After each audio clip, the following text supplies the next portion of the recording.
All right, what is going on, everybody? How is everybody doing today? Welcome back here today to an extra SROS video. Today, we are going to be reacting to ESPN's Trae Young trade guide, basically 4 proposed Trae Young trade ideas, and why maybe a move won't be so easy. So, we kind of knew that we were heading to a point where Trae Young could be traded. It goes back to basically a couple months ago in the offseason where we are like, all right, it's a little odd that Trae Young, who's been here since 2018, who's been their franchise star, the face of the franchise, one of the more popular stars in that city, did not get an extension, because you'd think as soon as he's extension eligible, he would get one. Now, he doesn't agree on a number. I'm not sure if the Hawks were offering him a Brandon Ingram type deal, $40 million a year for 3 years, and Trae Young wanted $55 million, the De'Aaron Fox extension, basically. They don't agree to a trade. So then we were always like, this year, if this season does not go where Atlanta wants it to go, he could theoretically get traded. Instead of him leaving for nothing in the offseason, he darts to Utah, Washington, Brooklyn, one of the teams that's going to have cap space this offseason. And we're at that point right now. The Atlanta Hawks lost again yesterday to the Toronto Raptors. It was a good Brandon Ingram game. It was just like another, not like lackluster performance from the Hawks, but it just feels like this team is underachieving. I know Trae Young didn't play. Trae Young has only played 10 games this year, and he's 2-8 in the games he's played. They're 17-21. In the Eastern Conference. This year has been very disappointing for Atlanta. Trae Young is averaging 19-9 in those 10 games, but I mean, like, that feels like Trae Young at his worst, and he's still going to put up 19-9. But they're ready to give the keys to the franchise to this man right here, Jalen Johnson, who's 24 years old, who might be under arguably the best, like, big contract in the NBA. Look at this. $30 million a year for the next 5 years, including this year. That is amazing, and that can give Atlanta a ton of flexibility, and that's why apparently they want expiring contracts in this Trae Young trade. So this article, which I will leave a link to in the description, like, Trae Young's been here since 2018, and they peaked, obviously, in that 2021 season where they ended up beating the Knicks in round 1. They surprised everybody and upset the 76ers in round 2 after they went 41-31 that year. And then they lose to Milwaukee. I think they weren't up 2-0. They might have been up 2-1, or it was 1-1 at least, or 1-0. I think they won game 1. And then they end up playing tournament, missing out on the playoffs over the last few years, but being in the playing tournament mostly. So they basically talk about how we got here in the article, basically going in depth that Ansi Salah becomes the new GM. Landry Fields is no longer there. The GM that drafted Trae Young, Travis Schlenk, long gone. And they add Kristaps Porzingis. They add Nickeil Alexander-Walker. They get that first-round pick for the future from the Pelicans.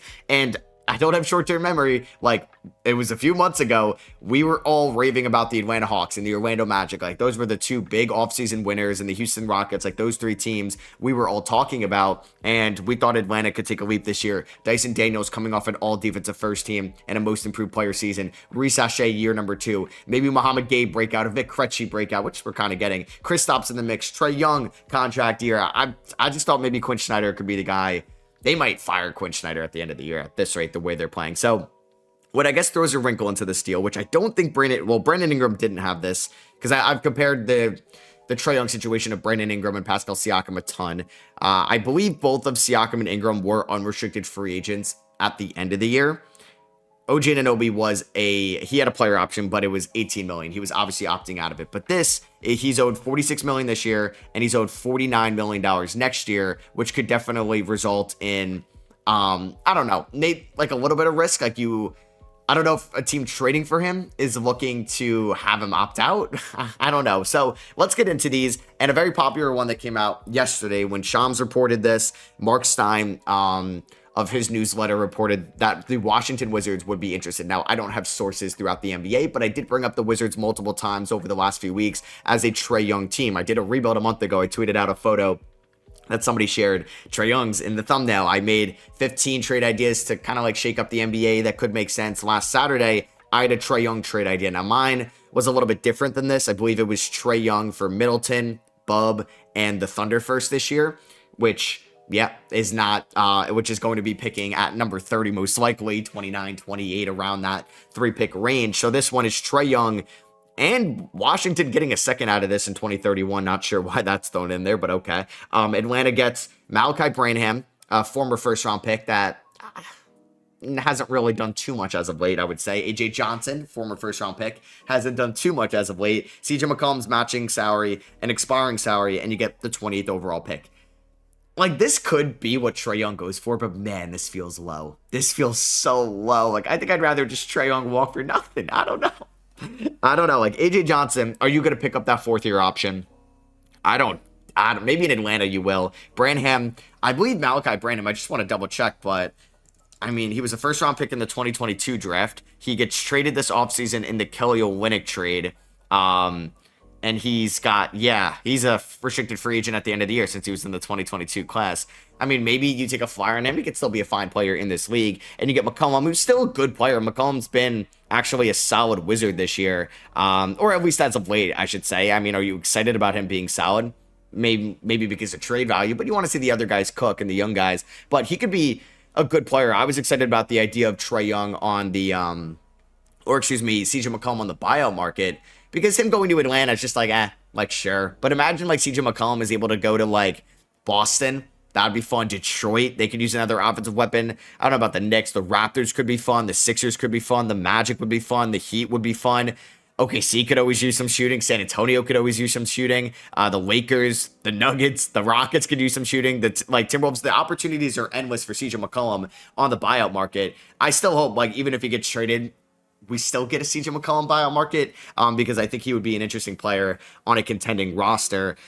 I mean, I just think this is a no-brainer for Washington. Like, at worst, okay, so the one thing that could happen, that Trae Young comes in and he helps you win too many games, which could happen. I'm sure the moment Trae Young gets traded to Washington, he will have some type of phantom injury in, like, mid-March. Like, oh, Trae Young's got knee soreness. We're going to hold him off for the year because they want to tank and they want to keep their top 8 pick. I just think the fact that you don't have to give up Bilal, Bub, Keyshawn, Sar, Trae Johnson, obviously those 5. You get to keep Kispert in this deal as well as a shooter. You keep Vucevic, you keep Marvin Bagley. I would ask for Bagley in this deal if I were Atlanta, if you could get him. But I feel like you're not really giving up much here. You're giving up, the 30th overall pick in this draft, AJ Johnson, who you basically got in the Middleton Kuzma trade, but you got also that swap with Milwaukee down the line, which is, I think, more valuable than AJ Johnson at this point. Branham might be off this team in a couple months. McCollum's going to be off this team in a couple months. You're basically trading the 28th overall pick in AJ Johnson, who I still think has a ways to go, and I don't think there's going to be a clear runway. You even keep Cam Whitmore. I mean, I don't think Cam Whitmore has that much value, but you keep him in this deal. I feel like this is a no-brainer for Washington. Like, Washington has been a bottom feeder in the Eastern Conference in the NBA for the last 4 or so years. They make it to the play-in tournament, into the playoffs in 2021 with Russ. And then 2023 offseason, they trade away Bradley Beal. This just feels like a way to elevate your floor going forward. Now, you can make this deal and Trae Young could opt in, and you might or opt out and leave for nothing, and it's not the end of the world. Like, I think it's worth the risk of you bringing in Trae Young and trying to get him on a friendly deal. Give him 3 for $135. Give him $45 million a year for 3 years, and then he's not really going to overlap with Sar, Keyshawn on their major extensions. Might be for a year if you extend Bilal, and maybe a year on Sar and Bub and George's.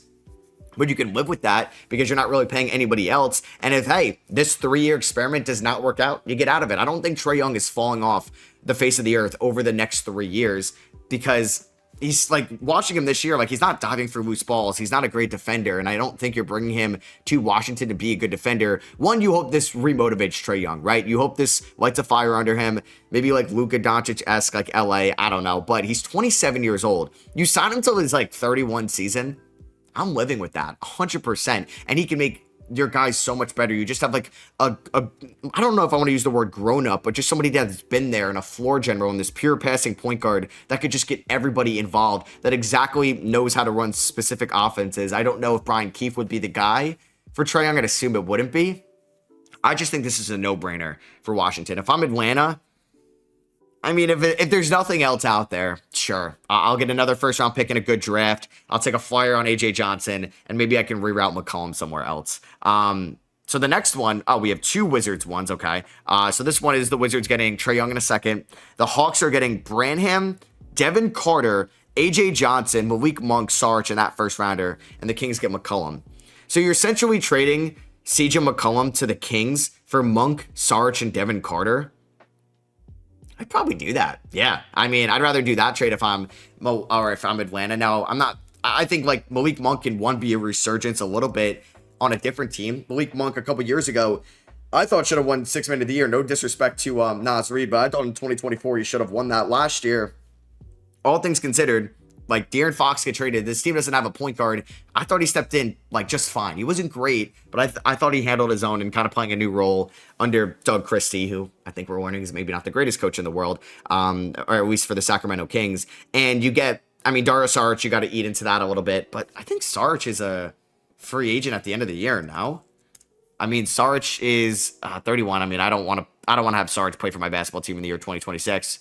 Yeah, he's a free agent at the end of the year, sure. And I get Devin Carter, which is actually a pick that almost went to Atlanta from the Kevin Huerter trade. And the Kings get McCollum. I guess the Kings are getting McCollum to just get out of the Malik Monk money. Okay. This would be a stupid. I mean, like, Devin Carter might be a wash in Sacramento now. Like, they may never actually focus on developing Devin Carter, sadly, which they should. They should. I know his numbers aren't good this year, but they don't play the dude who was their first round pick, who was their lottery pick in last year's draft.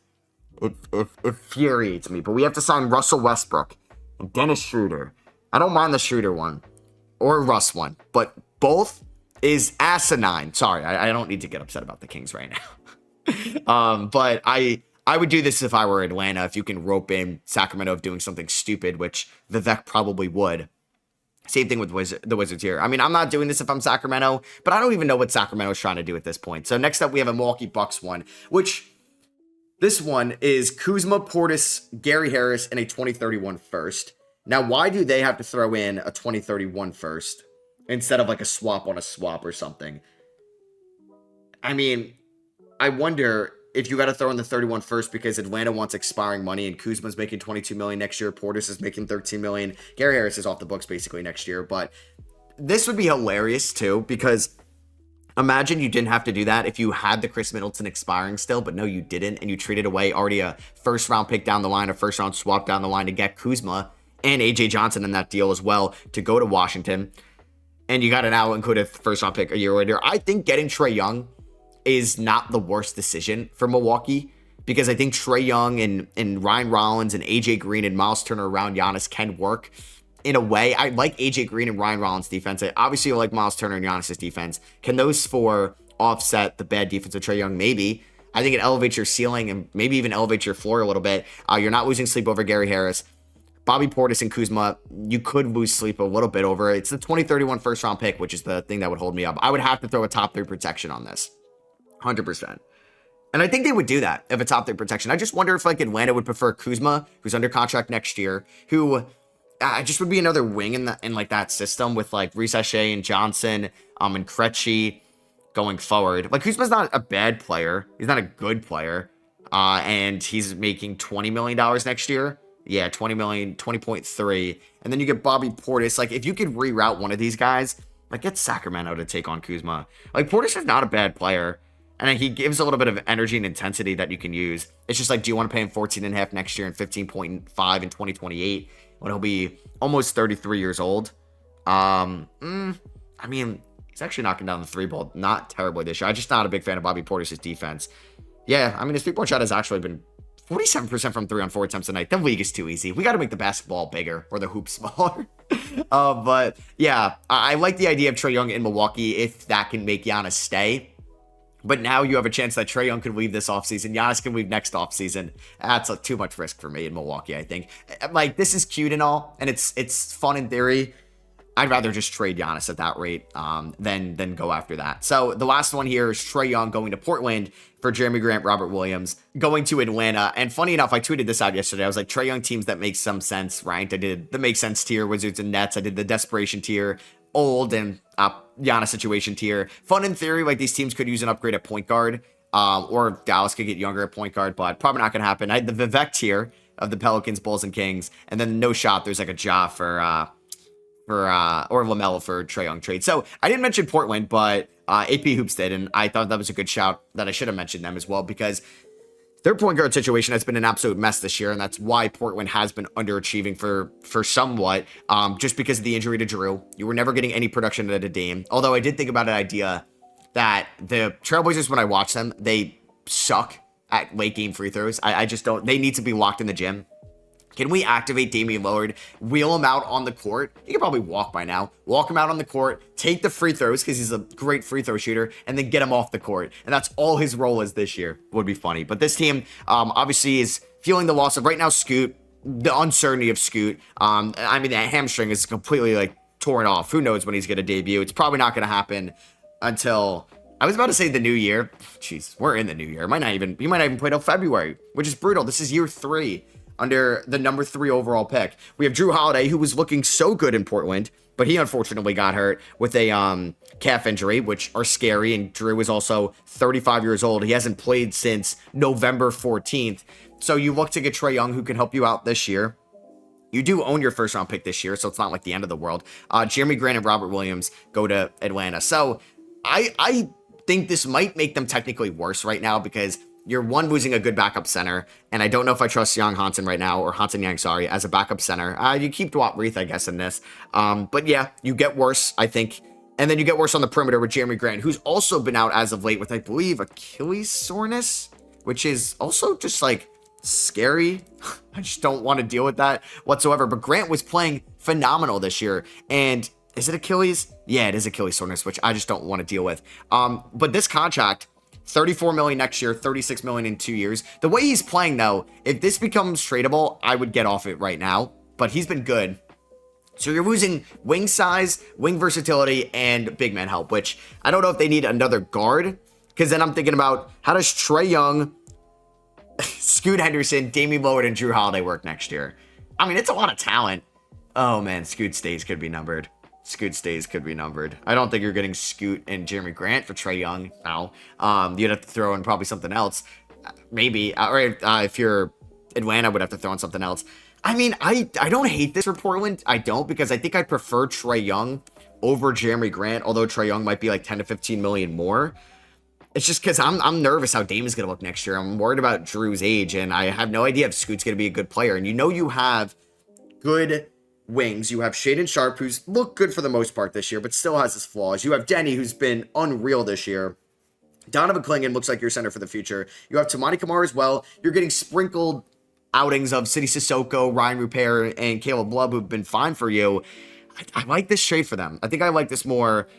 I think it makes sense more for them than it does for Milwaukee, but I think Washington makes the most sense going forward. So yeah, let me know where you think Trae Young should get traded to. Do you think it's one of those teams that we mentioned today? Do you think it's one of the teams from my tweet? Do you think Minnesota should try to get creative with something? Do you think Dallas or Houston or Toronto should try to get creative with something? Let me know down below. Drop a thumbs up if you guys did enjoy. I'll catch you on the next one. Peace.